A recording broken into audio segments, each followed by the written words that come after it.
eu queria tocar nesse ponto de Home e depois de Taurus, pra gente falar, dado também o nosso tempo. Claro. Mas Home, de fato, é uma empresa que a gente vê poucas pessoas falarem. Ninguém fala, Ninguém fala, esquecida. praticamente. E eu por adoro que você gosta? Eu adoro que ela fique esquecida, porque assim eu vou comprando, ela não tem Preços atrativos, né? uma volatilidade muito forte. Cara, bom, como eu te contei, né? Minha construção familiar, ela se deu muito dentro do private equity. Meu pai era um industrial, comprando empresas que estavam em recuperação, todas do setor, né, de indústria de alguma forma. Então, produção de máquinas, equipamentos, peças. Então, eu já tenho uma relação familiar com esse setor que sempre me chamou muito a atenção, né? Então, quando eu sentei para analisar o case de Home, eu comecei a entender um pouco melhor do que se tratava, porque às vezes a gente fala de Home e ninguém nem sabe o que ela faz, né? Basicamente, ela produz, ela tem tornos mecânicos enfim, centros de usinagem. É uma empresa que produz máquinas para produzirem outras peças ou máquinas. Resumidamente, seria isso, né? A grosso modo. E é um setor que, assim, cara, se você quiser construir absolutamente qualquer tipo Você vai precisar de passar por maquinário, você precisa de uma máquina que produz essas peças. Ou você compra essas peças prontas, o que acaba sendo mais caro dentro da linha de produção do empresário.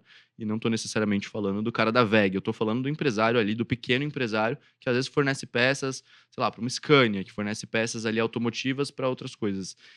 Que fornece uma pecinha que vai entrar, por exemplo, no revólver da Taurus, porque ela não produz todas as peças, né?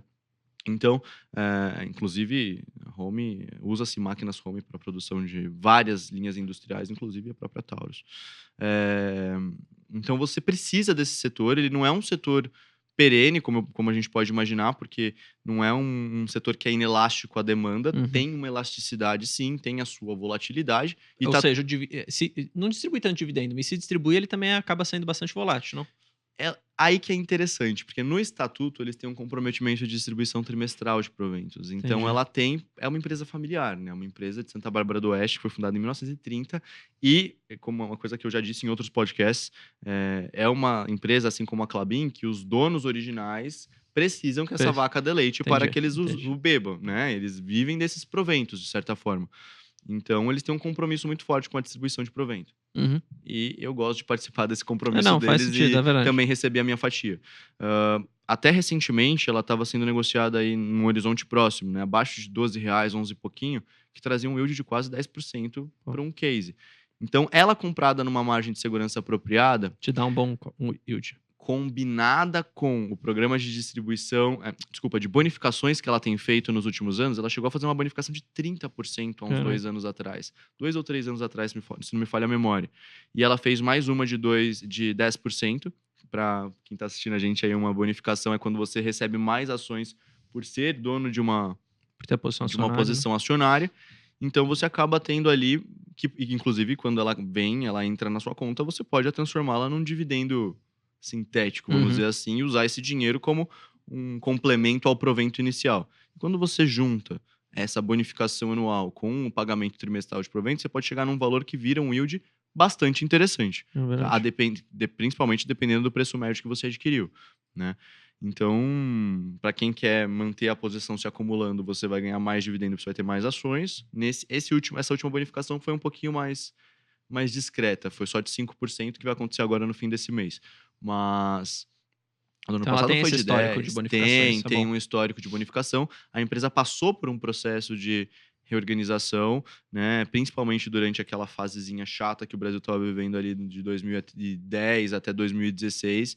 Então, ela foi uma das que apanhou junto com o processo. Juros altíssimos.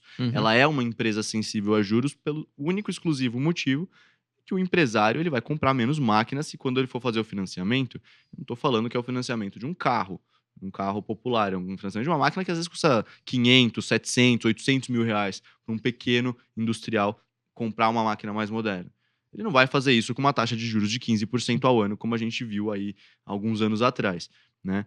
Então, e também não faria, e como não está fazendo ali numa taxa de 13, mesmo agora em 10,75, começamos a ver um movimento crescente. Ou seja, à medida que os juros caem, deve performar melhor. Muito melhor. E não é à toa que no ano passado ela fechou, né, operacionalizando a companhia com 1/3 da produção maquinária que ela tem. E mesmo assim, ela conseguiu fazer um pagamento de proventos que daria ali para a faixa de preços que ela fechou o ano. Foi mais ou menos na faixa de 11, 12 reais. de mais de 8%.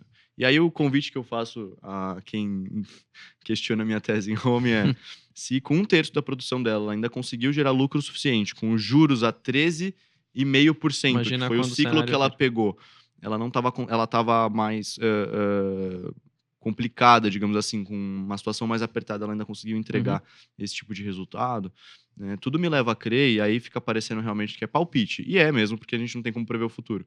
Mas tudo me leva a crer que se essa empresa tivesse operando a 50% da capacidade produtiva dela, né, principalmente na linha de fundidos e usinados, que é o forte da Home, Teria ela vai ter muito uma mais. distribuição um pouco superior a isso de proventos. E eu já estou me preparando agora para quando essa distribuição superior vir, isso no meu on cost vire um Já fluxo um vem. pouco mais saudável, e juntando com a bonificação aí fica extraordinário. Mas, de novo, né, é um papel que Ele não é óbvio para quem quer tá começando a carteira, não né? é nem um pouco óbvio. Uhum. Não foi óbvio nem para mim, é um papel recente na minha carteira. Eu comecei a comprar tem um ano, Seria mais ou mais menos. seria mais uma ação para se colocar quando você já tem outras mais Sim. perenes, talvez, né? Total, não. Isso sem sombra de dúvidas, principalmente pensando que eu sou uma pessoa que investe literalmente 12 anos. Uhum. Então, ele não entrou agora na minha carteira, mas ele entrou muito bem-vindo, digamos assim. Sim, E eu pretendo montar uma posição bem relevante nele. Mas, de novo, para quem ainda está descobrindo o mercado, né, que fique claro, é uma posição de oportunidade, não é uma posição, né, previdenciária. Eu literalmente fiz umas postagens, eu estava respondendo uma caixinha de perguntas no meu Instagram essa manhã, e aí me perguntaram sobre home também, e aí perguntando, home é previdenciária? Eu falo, não, não é. Eu estou a usando como previdenciária, ela contempla alguns pré-requisitos que eu tenho para uma empresa. Mas ela não é Mas de ela, cara uma ela tem a previdenciária. volatilidade da taxa de juros, ela é elástica, mas ao mesmo tempo é como eu sempre digo, né? É, quando eu conheci a Home, o que eu gostei dela foi o fato da gestão dela ser muito assertiva, muito rápida. Uhum. Eles são muito responsivos, né? E resilientes, principalmente. Então, eles conseguem gerir um negócio gigantesco de máquinas e equipamentos num país onde a taxa de juros é gigantesca, onde você tem problemas no momento do financiamento para a pessoa jurídica para esse fim. Uhum. Eles foram lá, lançaram uma fintech dentro da própria Home para viabilizar, né, o financiamento da Legal. máquina. Começaram a sentir um pouco de formação de estoque superior na linha de fundidos e usinados, começaram a alugar as máquinas, fizeram uma Ou divisão de seja, os caras aluguel não das ficam máquinas. parados, né? Não ficam parados. Então, assim, eles não são só tecnológicos, que inclusive são as máquinas mais tecnológicas do planeta para esse fim, para tornos de usinagem, enfim, máquinas de injeção a sopro para produção de garrafas PET, etc., de produtos de plástico. Eles também têm essa linha.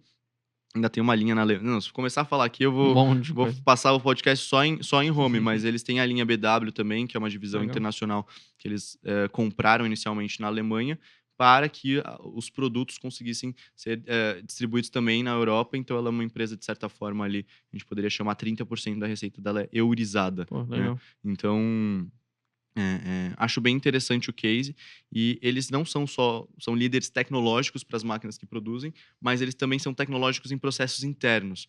Então, assim, enquanto outras empresas poderiam estar se preocupando com tá a formação de estoque grande aqui dos produtos, ou eventualmente tô diminuindo ali meu número de vendas, eles vão lá e colocam uma máquina, Tem esse jogo de literalmente uma máquina cintura. 2 vezes o tamanho dessa mesa. Não, a gente aluga isso para vocês podem fazer ali Legal. uma Legal uma isso. consignada sob demanda de aluguel de máquina, então você paga pelo uso hora. Ou, eventualmente, putz, não tô conseguindo crédito no banco, ou aquele crédito no banco tá muito grande. Tá bom, então por que não eu mesmo te financiar através da... Agora eu não lembro o nome da fintech que eles deram, mas ela é da própria Home, né? Uhum. Então, assim, eles são inovadores nesse sentido, são muito resilientes no mercado, que é um mercado realmente difícil para o pequeno industrial, né? Verdade. Mas eu acho que tem tudo para dar bom. Pô, boa.